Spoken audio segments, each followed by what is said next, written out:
Okay, this one's going to be about the desktop and how to navigate and use it.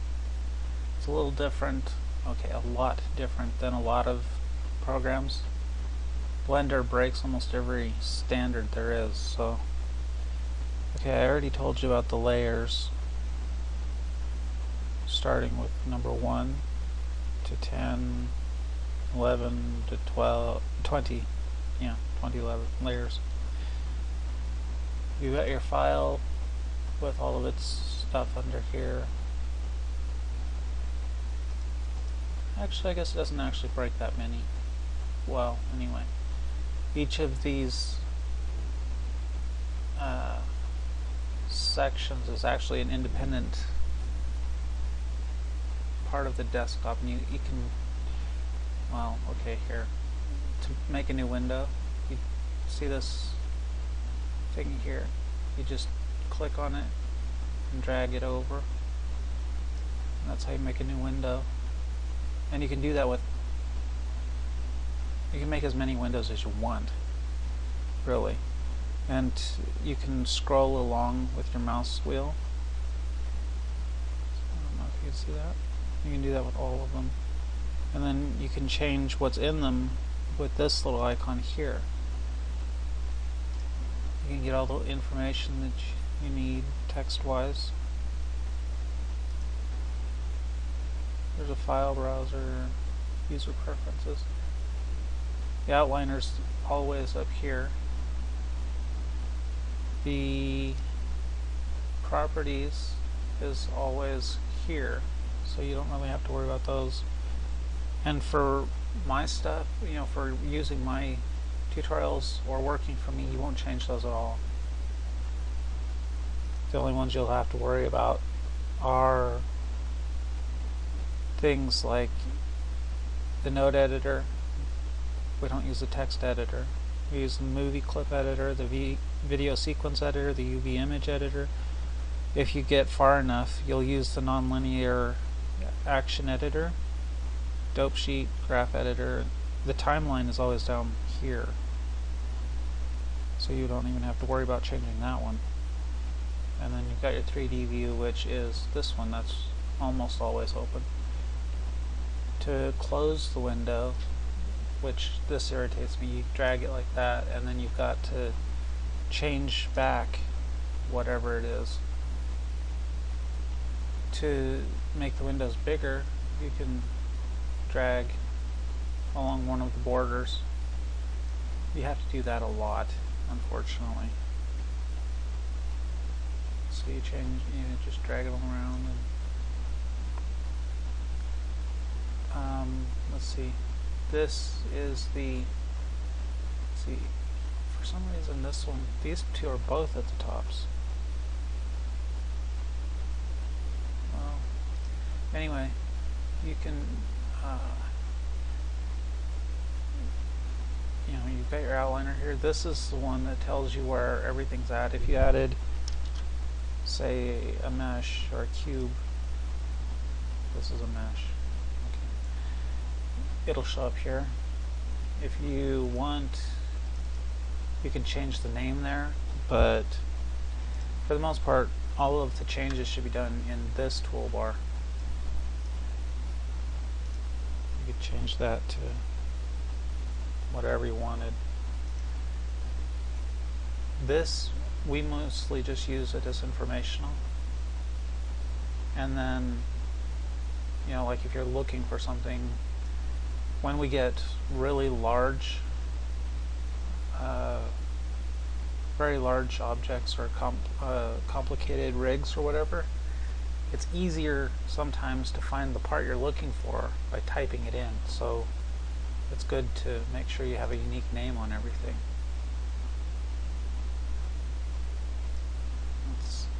Oh, and these little icons here, this tells you if it's visible or not. You can hide or not hide. If you can't find something, then it's a good idea to type in its name and check this. Sometimes for some reason they'll be hidden. They'll just hide themselves, especially in a broken version of Blender. they'll just hide themselves for no good reason, and you'll have to check these to make sure that you can see them. This is to restrict the viewport selection, and this is to make sure they're renderable. But more on those later.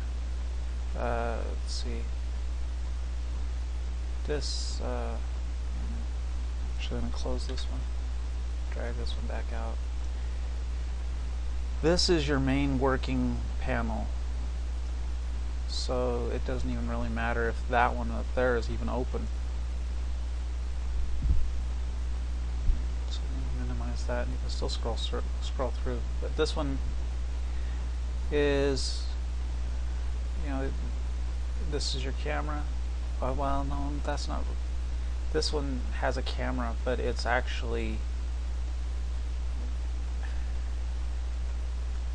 one of the things you're going to find out in Blender is things don't make sense. A lot of things don't make sense. Things will be backwards, especially in the simulations, like the fluid simulator. The fluid and domain are backwards from each other. The domain should actually be the fluid, and the fluid is actually the domain. So you got to watch that, and just one of these days, maybe if enough people raise a fuss, they'll change them, but I doubt it. Okay, so anyway, this isn't really the camera as in this. It's the camera more as in render settings. How Blender sees things, I suppose. Most of the stuff you're never going to use.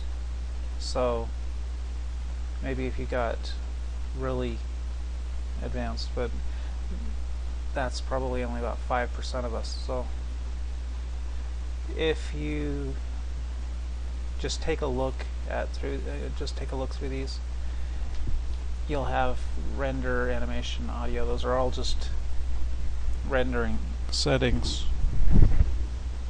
This one's for still, this one's for video, this one's for audio.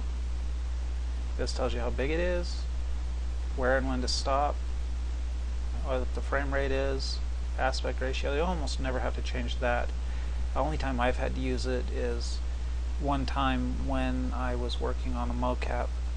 They had changed the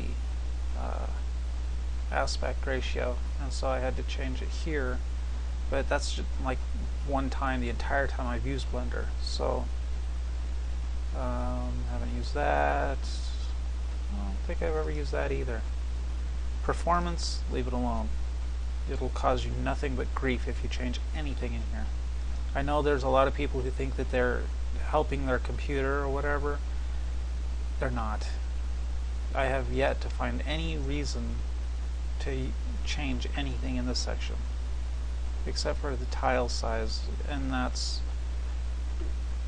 I didn't see any practical merit in changing that. I was just playing with it one time. Post-processing, again, you won't need to change anything in that. Freestyle is, this one is it creates a different kind of render.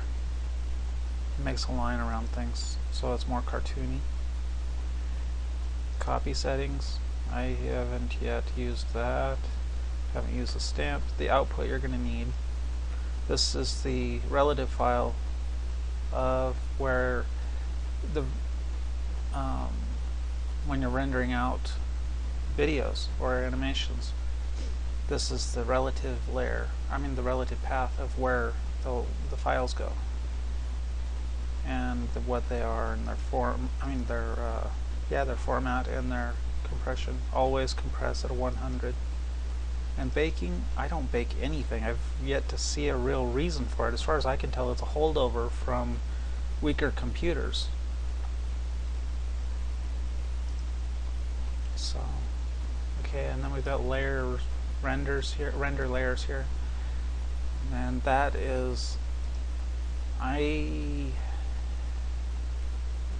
really having trouble with getting these to work on some of the newer versions of Blender.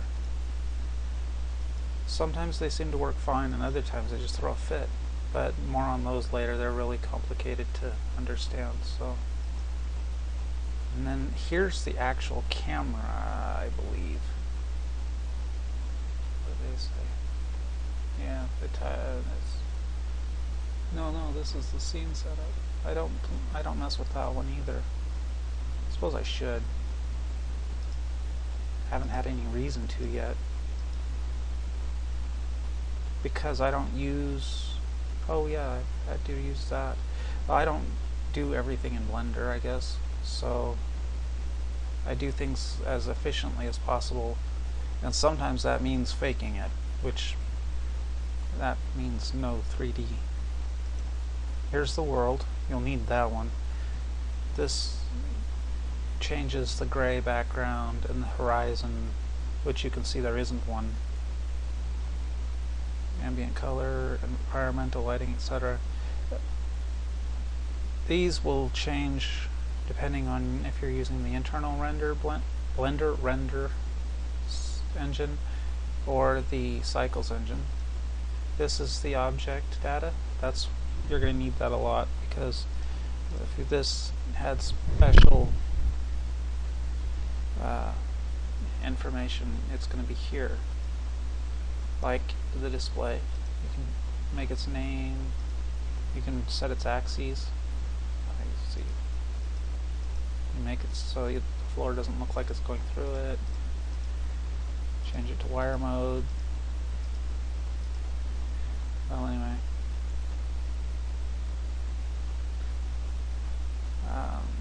Most of the stuff I don't use.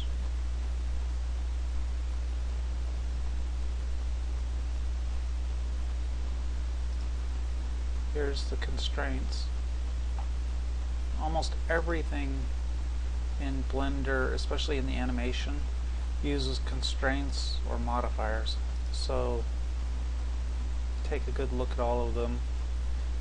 You don't have to know anything about them yet, but at least familiarize yourself with where they're at, because we're going to have to use them quite a bit. I don't use the simulators, but let's see, the ones I use a lot are mirror. Use that in almost everything. I've never gotten multi-res to work. I think that's actually probably a holdover from antiquity. I use the remesh. I've used the screw a few times.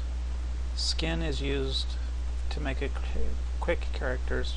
I've yet to get anything substantive out of it. I use solidify a lot, subdivision a lot. This is actually, you'll hear people talk about subsurf. That's the subdivision surface. This one I think is new. Recognize that one. And then a lot of these other ones are actually quite finicky. Sometimes they'll work, sometimes they won't. You'll think they should work one way and they won't. I don't know if the hook modifier actually works. We've had to use, when we use the hook, we usually have to go in through the shortcut because the modifier generally doesn't work. Don't know why. Okay, and then here we've got the vertices, I believe. I don't use this one either. Vertex groups. Oh yes, I do. I just didn't recognize it. I don't really pay much attention to what they're called. I just use them as I need them. But this is where we go for shape keys and vertex groups and UV maps. You're going to need those three at least. Vertex colors I've yet to get to work. Not that I've probably needed them, but this one's materials, you're going to use that one all the time. This one's textures, you're going to use that one all the time. This one's particles, you'll use it sometimes if you have a strong enough computer.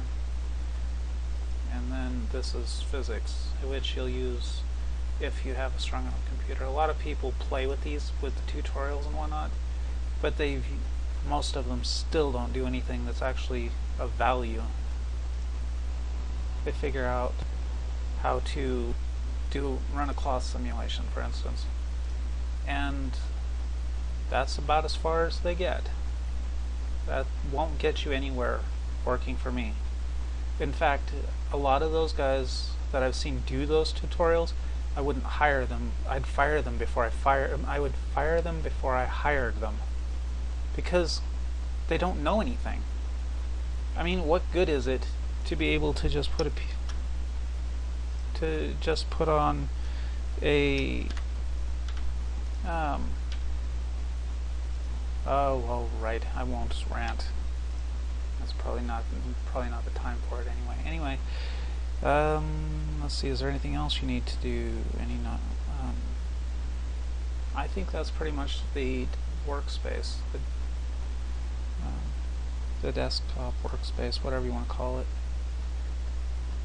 Yeah. If you get stuck, go to these down here, not these up here. Those are actually just for that bar. These are for this bar. If you get stuck, go to these and they'll tell you what your shortcuts are and what your options even are. Because sometimes you would think that you'll be able to do something in a window and you just won't be able to, because either it's impossible or because you're in the wrong mode.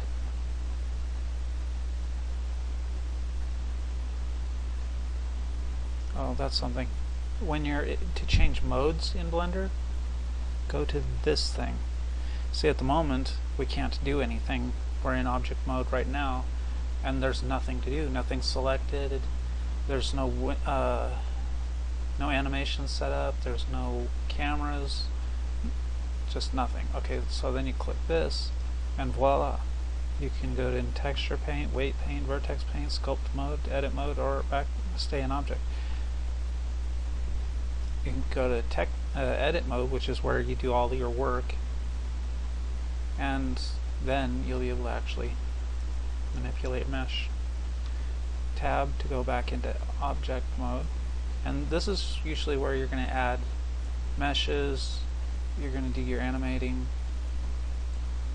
Edit mode is where you do your editing of meshes. Sculpt mode doesn't work. It's another one of those that's backwards,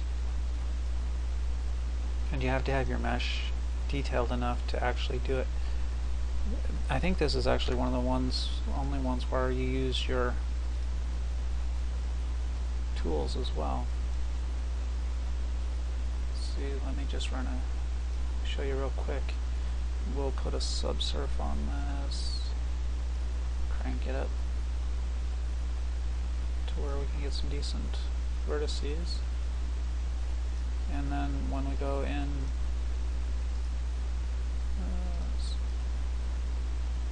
yeah, you can't see that, can you?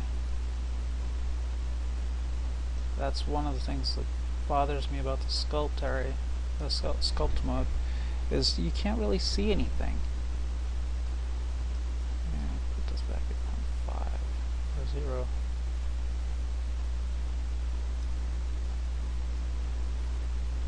Some people swear by their sculpt mode, and I use it periodically, but shoot, this is looking like an idiot's quest. Okay, let's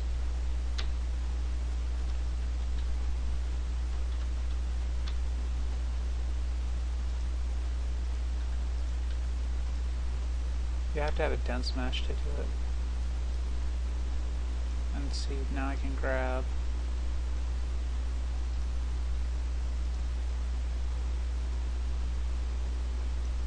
oh, this isn't supposed to be a demo on sculpting. Didn't click on that. Well, at any rate, that's mask. I wanted this one.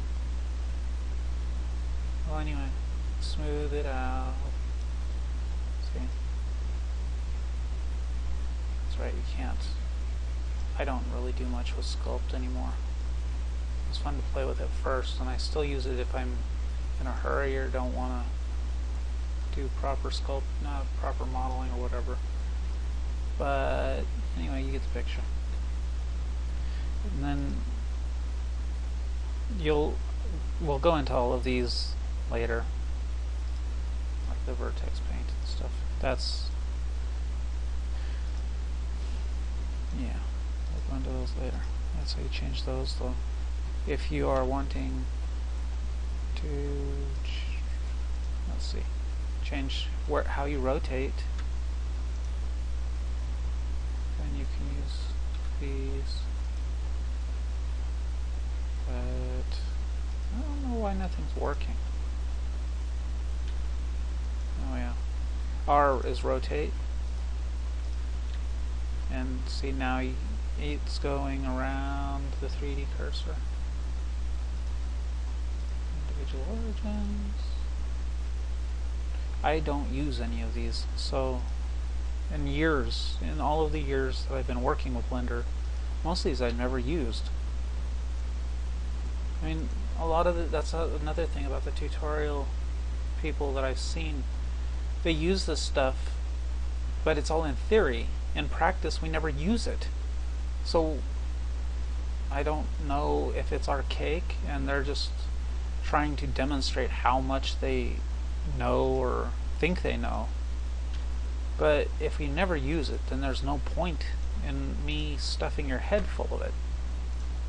At least that's what I think. I'm trying to get you guys up to speed quickly and get you to have the tools that I need you to use, not the ones that you think you're going to use. This one is for vertices, lines, and faces. These are vertices. These are lines. These are faces. Let's just get rid of that and put the cube back. Okay, so let's see, is there anything else I need to go into with the desktop? Oh, when you're adding certain things, then you will need to know this information, especially if you're adding a sphere. Then see this information changes. That's the only time we ever use that toolbar, actually. I mean, we use it, we have to use it periodically now, because then you've got all of this stuff. But again, we don't use any of this except for the animate all. Sometimes we use that for rotoscoping. The physics we don't do physics simulations, not in Blender anyway, because usually the simulations are wrong. In all of the 3D stuff, it doesn't matter if it's Blender or not. Most of the simulations are wrong, so we just don't use them. We set them up in reality and then run them that way, or something as close as we can anyway. So, yeah, I don't even really use this, but yeah, I think that's it for that's the desktop, the workspace, whatever you want to call it.